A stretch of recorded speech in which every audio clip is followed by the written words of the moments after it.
there was an anti-communist dictatorship in Venezuela. Much of the information that I'll be sharing astrologically, again, is for Virgo rising. So be prepared for the chance of a lifetime. Prepare for sensational news.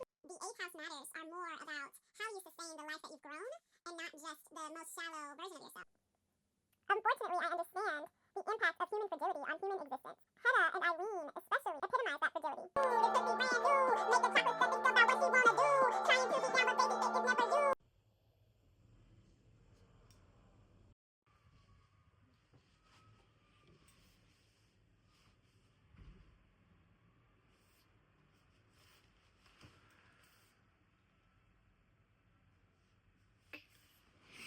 Good to know.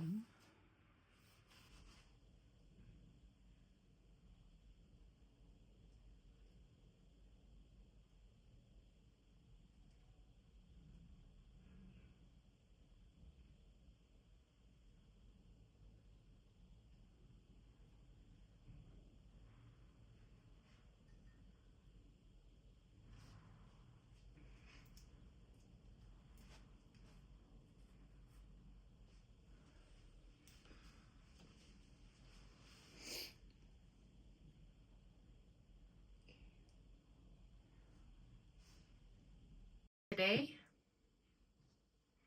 I am well aware that my first and last time posting to this channel, I was talking about being an open G center and about the implications of that. And now here I am living the life of an open G center in Paris, in fact, on a world tour, and coming to share some ideas, astrology readings, headlines, art, analysis with you all, and I'm excited. I hope you are too. So welcome, Bloomies. We back. I'm excited to get into everything with you today.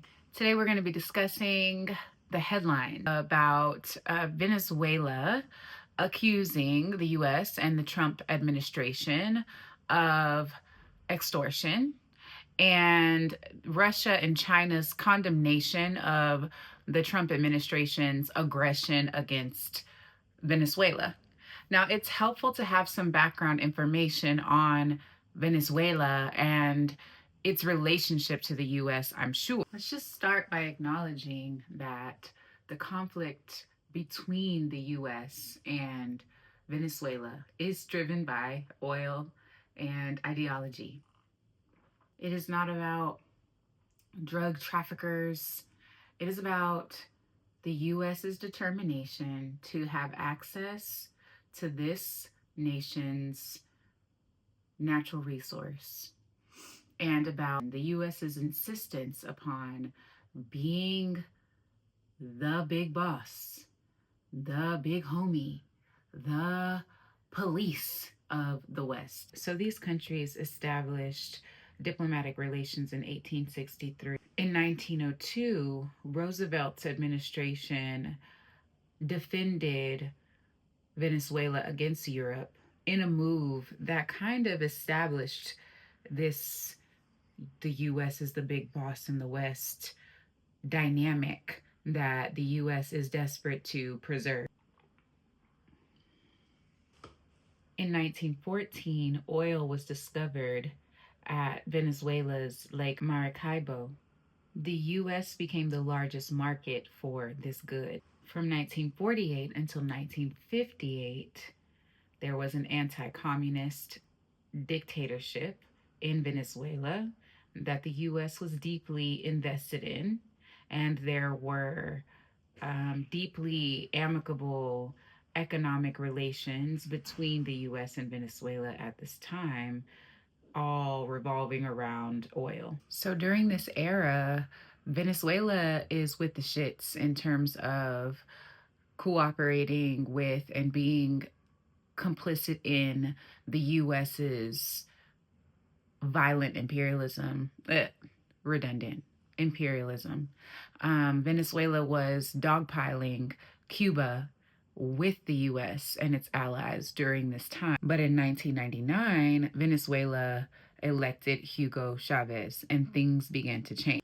So Chavez was decidedly socialist and staunchly anti-imperialist, and he decided to build solidarity relationships with Cuba and Russia, the US's enemies.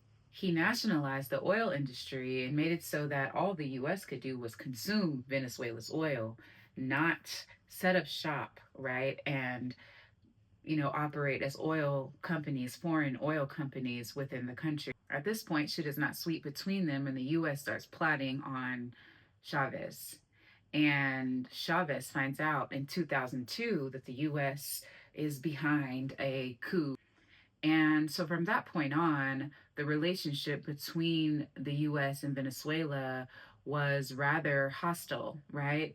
Although the two countries did maintain their trade agreement because the US needed oil and Venezuela needed someone to sell it to. Hugo Chavez passed away and Nicolas Maduro takes over in 2013. The US's ability to benefit from Venezuela shifted, and the US imposed sanctions on the country at this time. This thrust Venezuela into deep economic crisis and further marginalized the everyday people. In 2019, Maduro's re-election was challenged, and the US supported Maduro's challengers' claim that he was not the elected representative of Venezuela. In response, Maduro cut diplomatic ties with the US. Fast forward, and we're here, right, during the Trump administration. And Trump is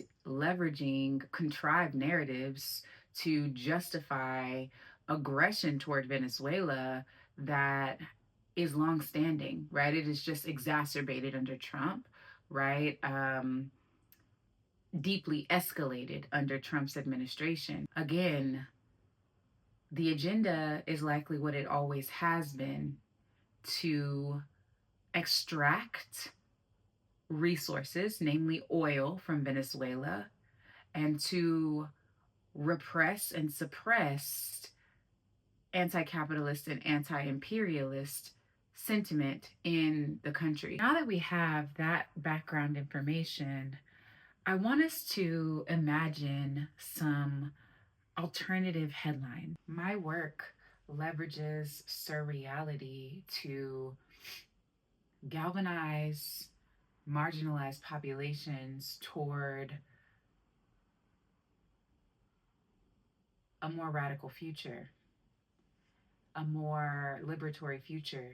And I want us to think about what circumstances would render these headlines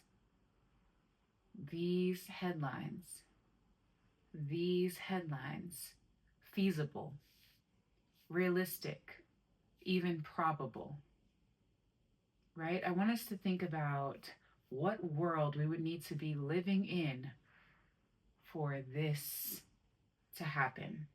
Okay, so we talked about our headline. Now we are going to discuss the astrology of 2026. Now, I want to give some context, disclaimers, etc.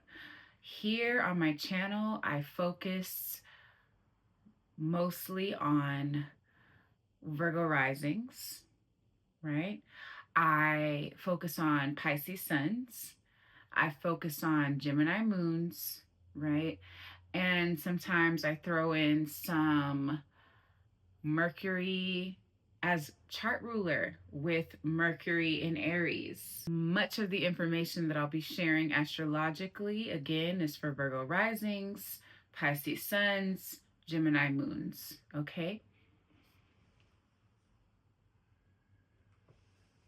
January 1st, Mercury will enter Capricorn. On January 2nd, Chiron goes direct in Aries. On January 3rd, the moon will be full in Cancer. We should remember that Mercury transits influence collective thought, collective processing, collective communication. Mercury also influences collective focus. Mercury in Capricorn means that the collective will be focusing on ambition, material wealth, drive, hard work, what we can achieve when we work our asses off. For Virgo risings, this focus is going to be manifesting in the realm of sexuality, sexual experience, sacral pleasure, sacral chakra activation, sacral chakra balancing, inner child work, creativity, expression, play. We are being called to focus on our sexuality, our sexual experiences, right? What do we need to process about our sexual experiences? What do we need to communicate about our sexual experiences? What is our inner child communicating, right? What thoughts are we having right now that are coming from our inner child? What ideas are we stuck on that are relevant to our inner child, right? What are we needing to identify cerebrally about our sacral, sensual, playful lives? This is what we need to be thinking about, writing about, talking about, yapping about. That's where we are January 1st, right? And we need to approach these themes with some level of pragmatism, some level of discipline, and some level of ambition. We should not be making ourselves small with respect to our sexuality, sensuality, sacral selves, inner children. We should be reaching for the stars because we know we have the drive to achieve whatever we need to in this context. Chiron transits influence collective pain, collective healing, and the connection between the two. With Chiron moving direct through Aries, right, we are acting on lessons that we repeated, integrating lessons that we repeated when Chiron was retrograde about, especially for Virgo risings, about what transformations we've experienced in this life that hurt us. What major life and death changes that we experienced caused us pain, suffering, and how was that pain and suffering from the past showing up in the transformation that we're experiencing now? Right now, with Chiron and Aries going direct and transiting the 8th house of Virgo risings, we should be asking how we relate to other people's resources. How much money does your partner have, and how do you feel about that? Does your partner share their resources, and how do you feel about that? What wounds do you have around that? Those wounds are going to be activated, and we are going to need to be healing them for the sake of our own transformation. Also for Virgo risings, with our full moon in Cancer on the 3rd, this is the time to release everything that no longer serves us with respect to our social networks and social communities. The things that we nurture and grow are not always the things that we need to keep and attempt to own or control. Some of the things that we give our whole selves to are the softest parts of ourselves too. We have to allow to grow and leave the nest of our hands. This release is for our highest good and will allow us to shine among our peers in a way that we otherwise won't be able to. This release is key for us to form new relationships within larger networks, expand our networks, expand our social communities, so that we can begin the process of nurturing something new and so that we can begin the process of being nurtured by something new. It's getting colder and colder. So I'm putting on more and more layers.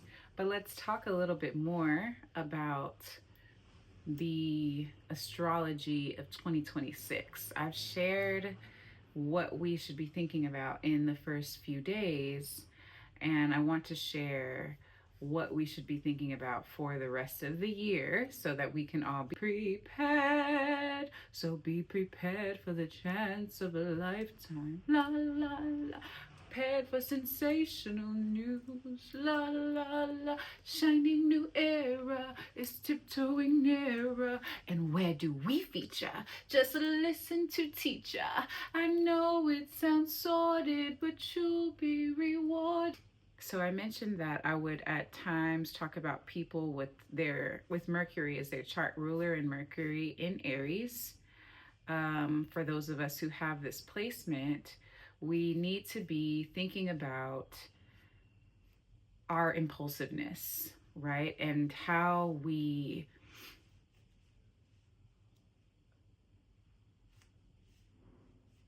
share our ideas, when we share our ideas, right?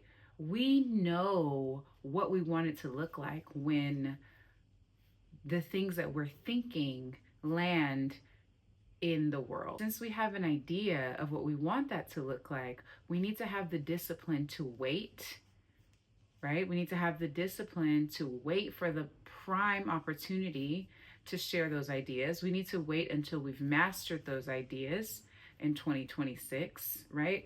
And why is this? Because Saturn will be on our Mercury in Aries in the 8th house.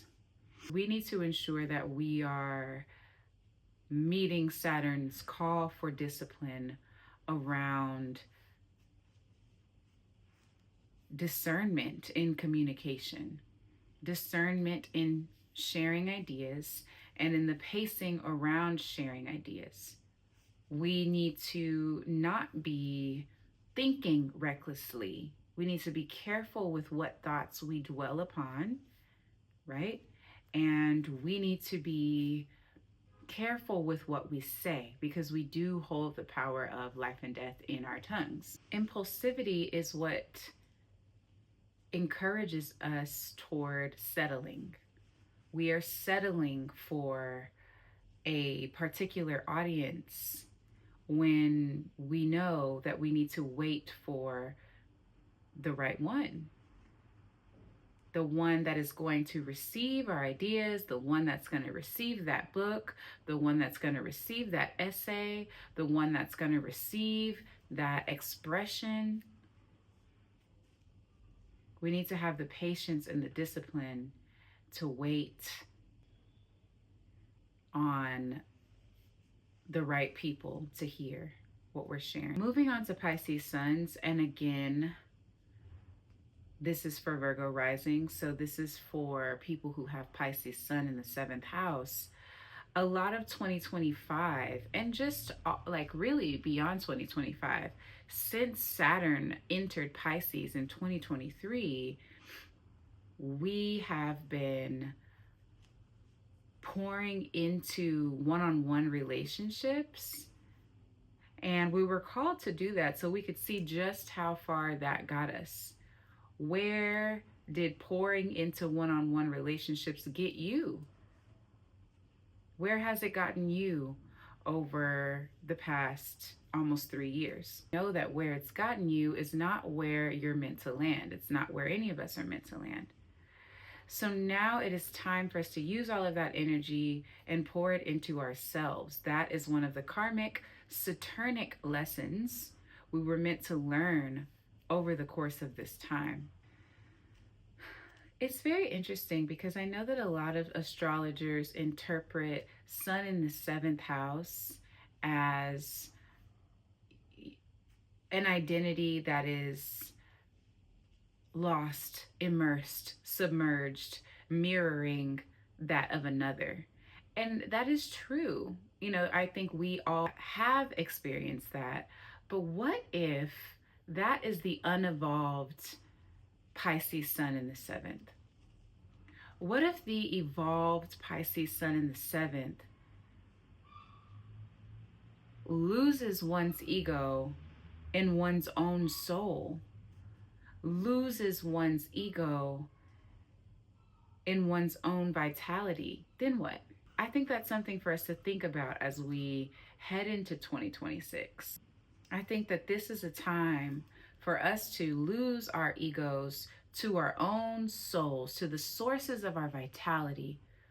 What sources, what resources your vitality? What resources your joy? Think of the Sun card in tarot. What resources your joy? Lose yourself in that. Lose yourself in the relationship that you have with yourself in that. What if that's what it means to grow into a mature and healed version of Sun in the 7th house? I think that this, since Saturn entered Pisces in 2023, we've been shown the realities, the harsh realities of losing ourselves and other people. We were shown those harsh realities so that we might grow up. And now that we actually are growing up, we're able to showcase that growth, leverage that growth for a huge ascension, for an ethereal, bossy bitch era in 2026. So let's go, Bloomies. I think that Saturn is taking its foot off of our necks just enough for us to alchemize. Because think about the fact that we are dreamers, right? We fantasize, we are otherworldly. We truly believe in the miracle of other worlds and other realities. And what happens when you mix the miracle of other worlds with the reality of this one? You get alchemy. So we should be able to take the magic that is inherent to our nature and apply it to the realities that we've witnessed over the past almost 3 years, and master our environments, master our relationships to other people, and master our relationships to our own vision of beauty that transcends what we're currently experiencing. This year is our motherfucking year. This year, we are able to embody what we've dreamt about. I am so ready, and I hope you are too. So just to recap, we're going to use the realism that we developed from 2023 until now to alchemize toward the abundance that is inherent to who we are. Can't wait to see you next year. For those of us with Gemini moons, and if you're a Virgo rising, you have this in the 10th house, we're going to be experiencing Uranus is moving. Uranus is on its way to us, and we are going to be experiencing a great deal of change. Dramatic, comprehensive, transformative change. And it's going to bring us a lot of emotional fulfillment, a lot of emotional comfort. We're going to thrive emotionally in these changes. And for those of us who are Virgo risings, we're that emotional security, that emotional development is going to be front and center in our public reputation, in our visible, the visible action that we take, and in our careers. For a while now, right, we've been existing under the reality of Uranus and Taurus. And for we Virgo risings, Taurus and Uranus were doing this dance in our ninth houses of spiritual and philosophical truth. So we've been developing this philosophy, we've been developing these philosophies, and now we are going to be able to apply them to our public life. We are going to be sharing these philosophies at a larger scale and on a larger stage. We are going to be experiencing dramatic change over and over and over and over and over in these areas of our lives for like the next 7 years. And you're wondering like, well, what exactly is going to change? I mean, it's Gemini. So Gemini for me is like everything, everywhere, all at once, right?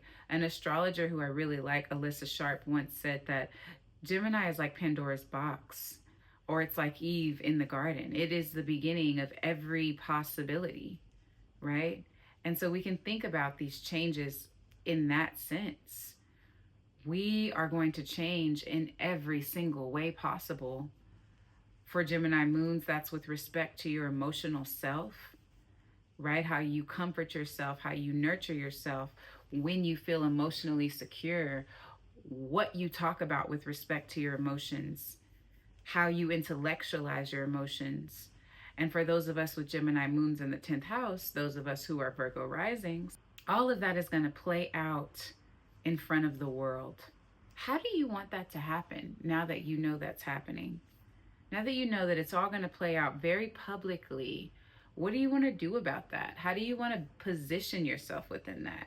How do you want to benefit from that? How are you going to work with that energy? Don't try to seek control, right? Again, we're going to come back to alchemy. It's important that instead we allow what Uranus is going to surface, and we work with that energy with our own emotional dynamism, right? That's what's going to get us there, right? The belief, the faith in ourselves that we can emotionally alchemize anything, any possibility that surfaces, any change that surfaces. We're mutables, baby. We got this. Finally, Virgo risings, we really, really, really need to let go of every single loose end that we have accumulated because we have been focusing on perfecting relationships and situations that don't serve us. Stop trying to perfect those situations and choose yourself. In 2026, we're taking full responsibility for our own happiness.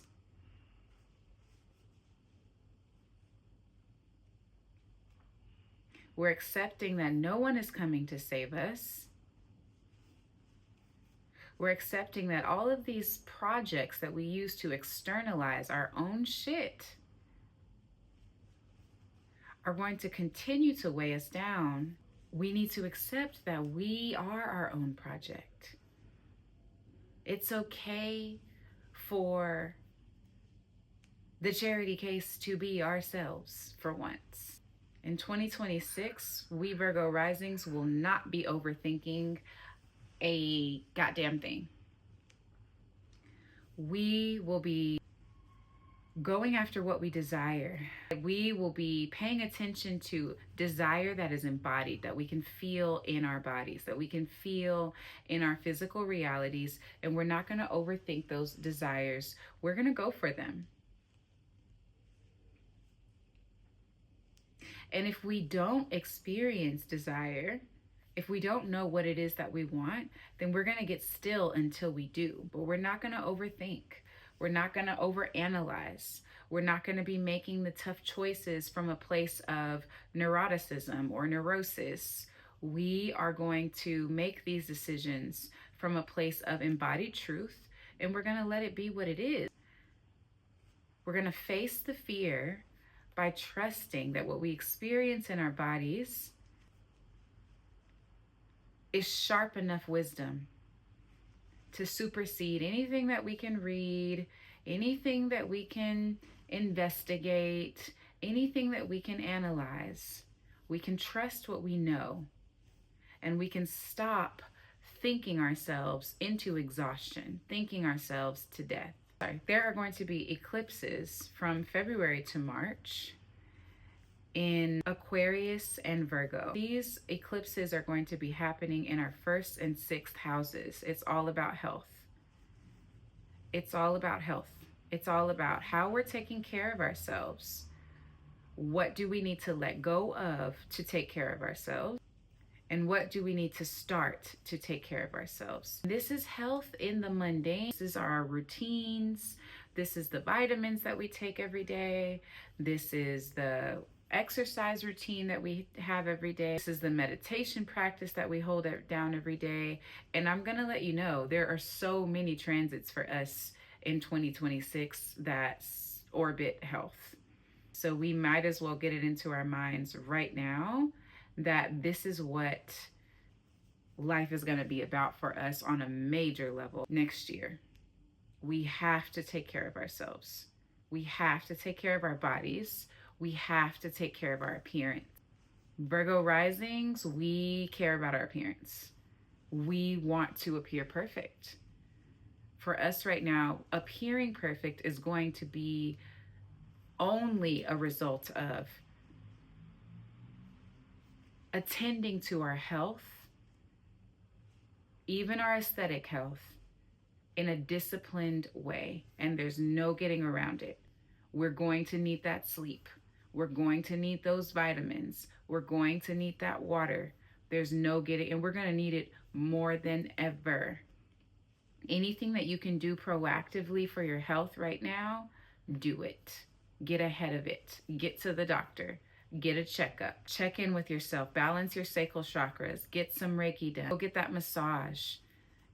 Don't spare any expense that you can afford, because your health is worth it. And we don't want this year to end up being less than what we dreamed because our bodies are not healthy or strong enough to carry us through it. These eclipses are also going to shift our daily work routines. And it's important for us to see the connection between the way that our daily work routines are changing and the attentiveness to our health that I'm calling us toward. It got so cold that I had to close the window, bundle up, and get in the bed. Turn on the stove, turn on the heat. This Paris winter, this Paris cold is something different, something serious, because I'm from Texas. I am from Texas, and I am not accustomed to real winters. We were talking about the astrology of 2026.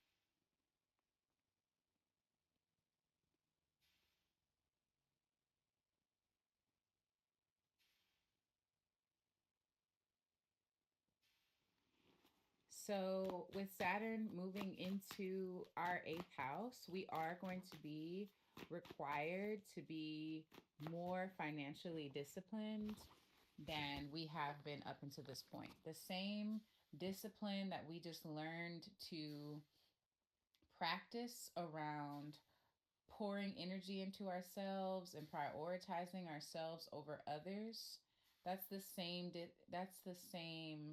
discipline that we're going to have to engage in with respect to the economic and financial resources that we use to support the loss of our ego to our soul and our vitality and our joy, right?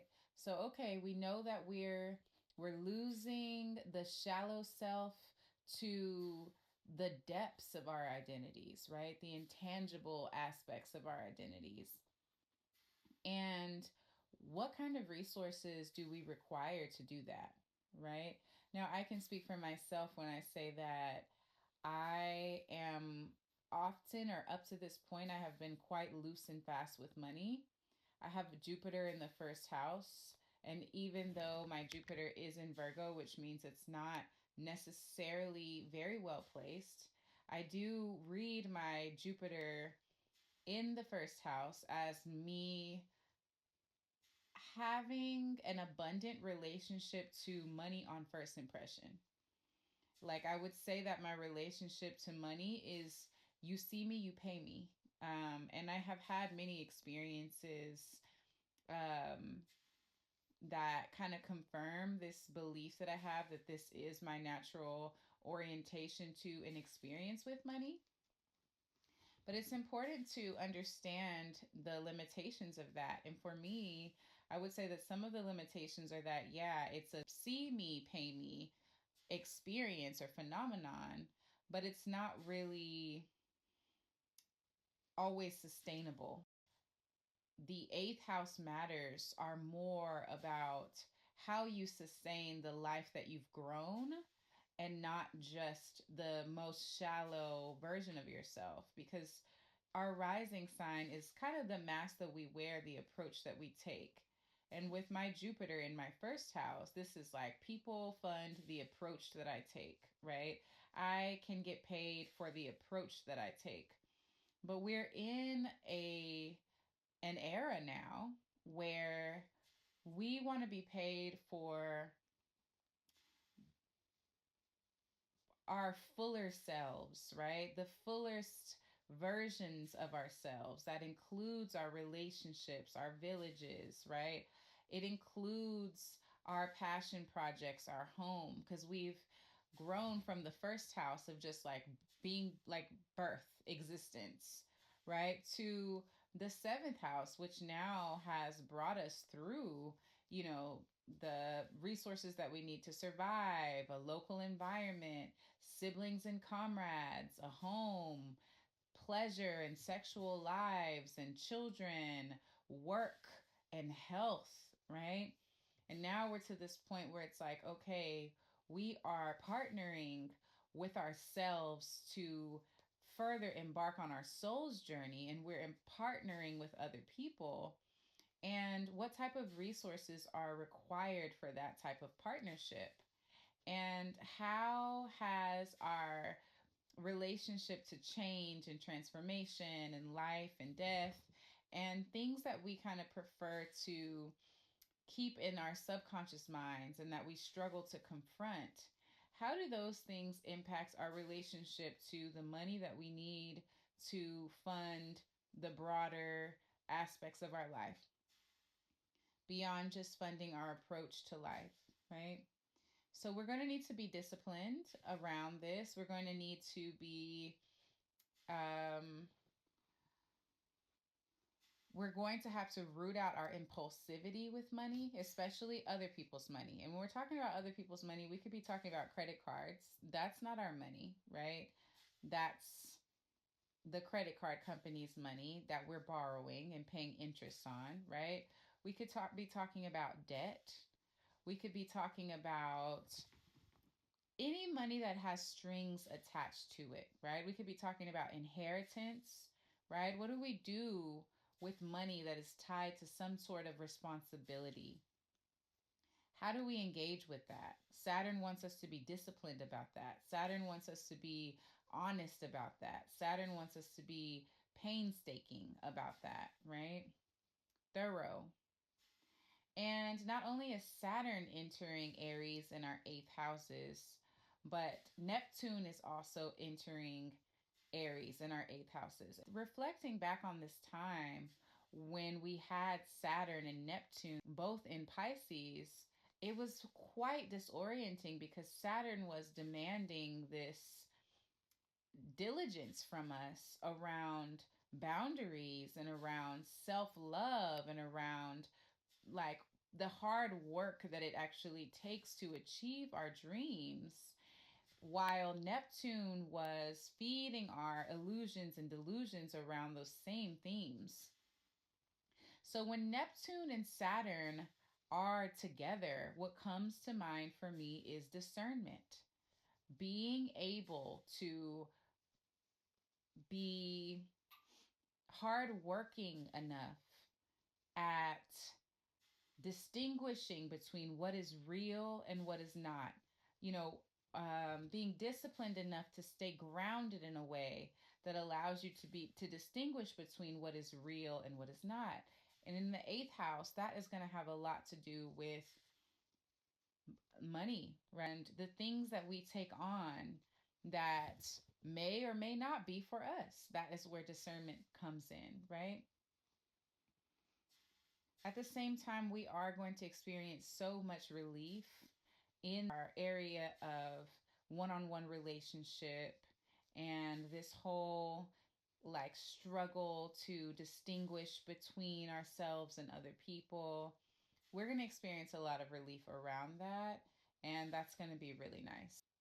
So Jupiter is going to be in Cancer in our 11th houses for most of the year, at least half of the year, before moving into Leo.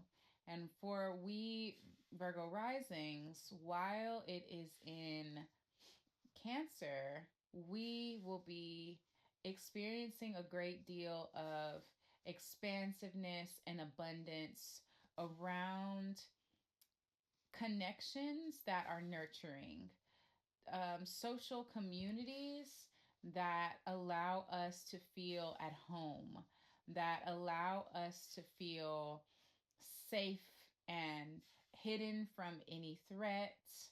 And we will enjoy that, right? There's something that we can build in that space. And it's really interesting thinking about how we're going to start the year with the moon also in our 11th houses, right? A full moon.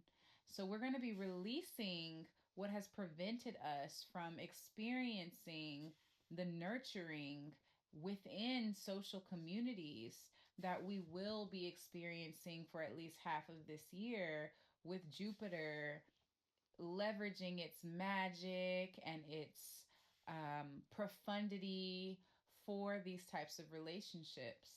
And then in the second half of the year, Jupiter is going to move into Leo, which for we Virgo risings is in our 12th house, right? And so we're going to experience a lot of expansiveness around our wounds around invisibility, our subconscious um, dreams and ailments around visibility and leadership. For me personally, my Chiron is in my 12th house. So we really are talking about a kind of woundedness. And for some of you, it won't be so intense. It's more like this subconscious place where you've forgotten yourself, right? If you don't have Chiron in the 12th house in Leo the way that I do, and you have something else, or maybe it's empty and the ruler of the house is elsewhere, then this is a time where you are going to be just needing to be contemplative and introspective about how much you want to be seen, what it means to have an abundance of visibility, and what is highlighted for you, what surfaces from your subconscious, from your unconscious mind when this happens, right? What surfaces in that context, right? If you have your Chiron in Leo in the 12th house the way I do, you can expect that the second part of the year for you is going to be about healing this invisibility that you feel and to which you've been subjected throughout your life, especially in childhood. And you are going to need to be brave about admitting how this has happened to you, where this has happened to you, what you want to do about it, right? And how you've been complicit in it, right? How you've become toxic because of it, right? So I look forward to sharing that my own introspection around these themes with you all. In October and November, there's going to be a Venus retrograde through the second and third houses of we Virgo risings. We Virgo risings are going to have Venus retrograde through our second and third houses, our third and second houses, and Scorpio in and Libra. And it looks like in some way we're going to be able to make money, yay, on either local activity, local travel, kind of bouncing around from neighborhood to neighborhood, or some collaboration with our siblings. Which for me, I happen to be working on the Land app coming soon. My brother has supported me in developing the app. So I'm hoping that you all are going to love the app and go crazy for it. And that is what this astrology represents for me in 2026. Finally, Mars is going to go retrograde through Virgo and Leo, our first and 12th houses. And so, once again, we are going to be focusing on health and mental health, and health with respect to our routines, right? How we take care of our bodies, how our physical form, right? Our aesthetic health, our fitness, that is going to be coming up for us. And we're going to have a lot to reflect on about how we've done or not done that, right? And it's also going to be about some of what we discussed earlier with respect to our visibility, right? Our need to be seen and how we navigate that need, right? Mars will be in our 12th house when it retrogrades into Leo. And again, for me, I have my Chiron there. So it will be applying pressure to some of those chironic wounds and activating. Mars activates. It's going to be activating many of those chironic wounds, right? And so this is going to be happening at the end of the year next year, 2026. And so we are going to be closing out the year really engaged with our subconscious minds around visibility, applause, adoration, leadership, desire, and also the wounds that are associated with them. So I'm going to be pulling cards for us around this now, sharing with you all some messages from Spirit, from Source, about any additional guidance we might receive with respect to the health focus that we need to have next year.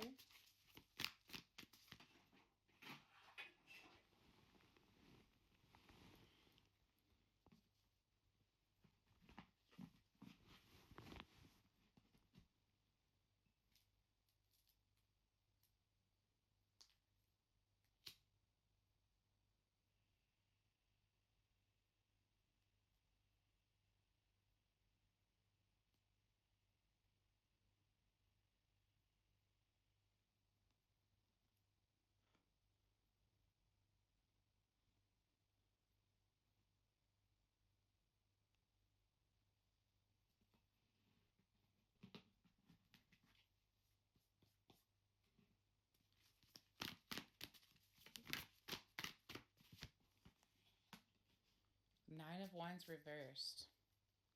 So Spirit is saying to us now that we mustn't hold on to battles that have expired. We mustn't continue to fight battles that are long over simply because we are in the habit of fighting them.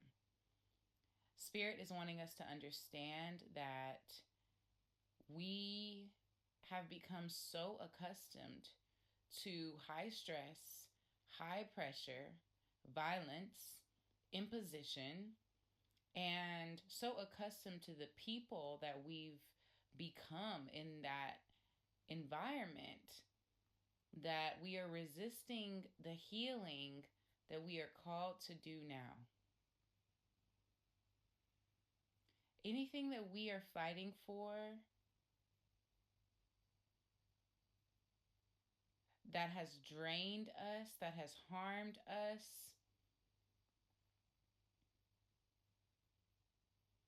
that has resulted in trauma for us, we must release. We must understand, this is the number 9, that this battle is complete. This battle is complete.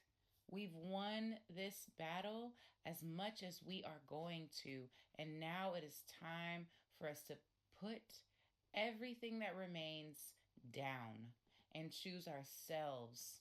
Choose the parts of ourselves that still exist outside of this fight. And this is going to be most key to the health practices that we are called to next year.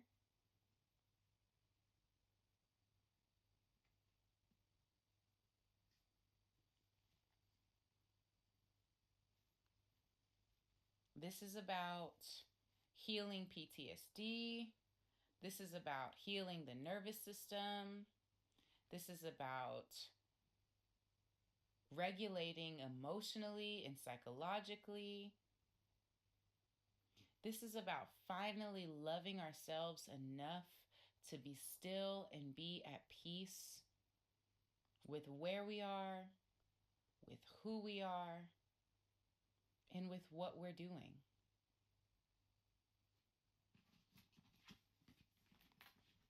So that makes me wonder about the big upsets that we're going to experience in our careers this year in 2026. What can we know about that?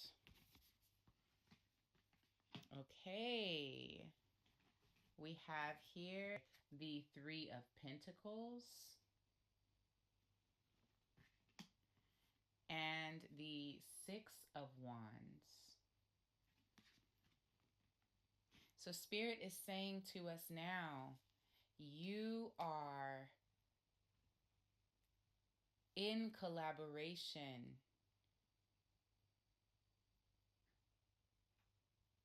toward great success. You are experiencing creative expansion and creative power in the context of community, partnership, connection. And that power is being leveraged toward your ability to experience visibility and validation and acknowledgement. So that is a welcome change for me, and I hope it's a welcome change for you. And I hope that this reading was helpful to you. Let's switch gears and talk about art. So I just saw DaCosta's Hedda, starring Tessa Thompson. And DaCosta is, let's see, she directed the remake of Candyman. The film was phenomenal, in my opinion. It was an adaptation of Henrik Ibsen's 1891 play, Hedda Gabler. It's very important to me to give my attention to art created by Black folks, especially Black women. And so I am going to review this film. What made this film so believable was the morally gray nature of every single character on screen. I believe that this messy, epic drama is plausible because, unfortunately, I understand what humans are truly capable of. Unfortunately, I understand the impact of human fragility on human existence.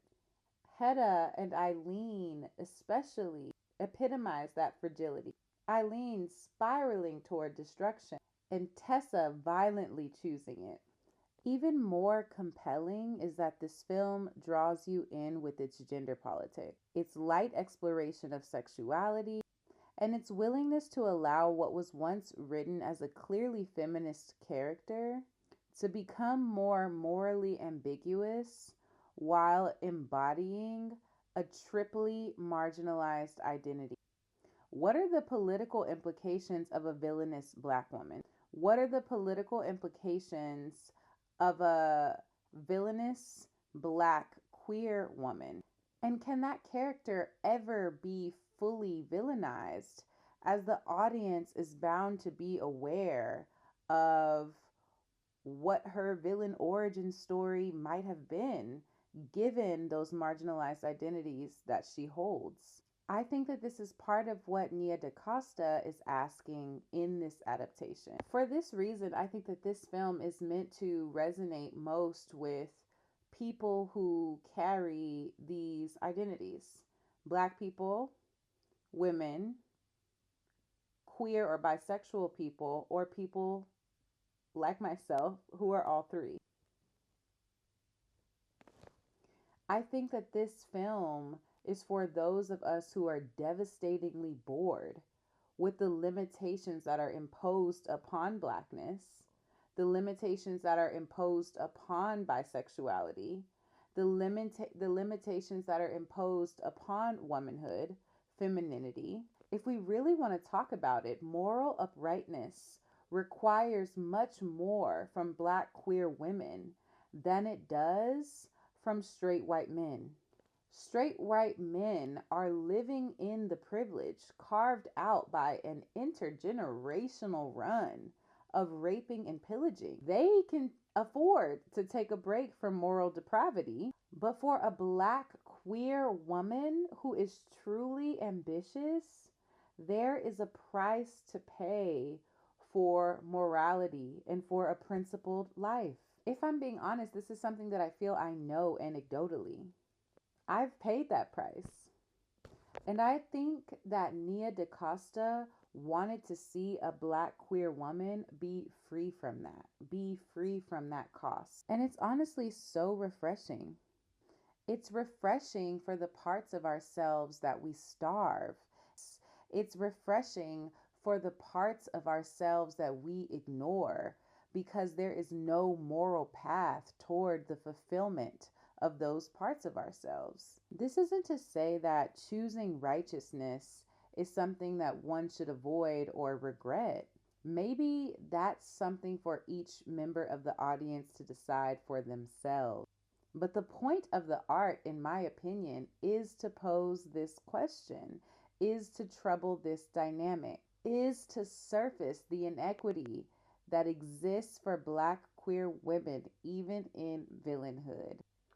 And finally, as you'll come to know and expect when I release a YouTube episode, I am going to leave you with a sneak peek of a song.